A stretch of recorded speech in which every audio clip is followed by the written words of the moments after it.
Дупки по асфалтот, лошо означени пешачки премини и сигнализација, неисчистени улици, ѓубре на секој ќошен из метрополата. Состојбата во градот Скопје е алармантна, а градоначалничката Арсовска се изолираше од сите. Тоа што централната власт и скопските градоначалници не може да ја контактираат, паѓа на грбот на граѓаните.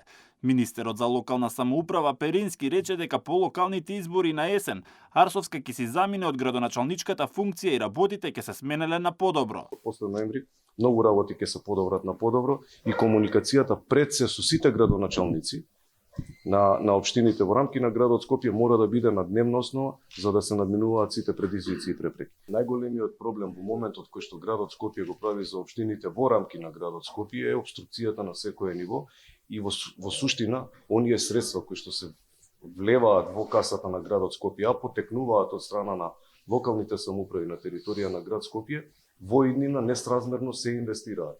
Дека нема никаква комуникација меѓу градот и општините потврдува и првиот човек на Чаир. Висер Ганију вели дека службите на Данела Арсовска целосно ги игнорираат, не добивале никаков одговор на нивните барања. Ние сме побарали неколку пати писмено, но навистина значи нема слу да не дослушат или да интервенират во тој дел.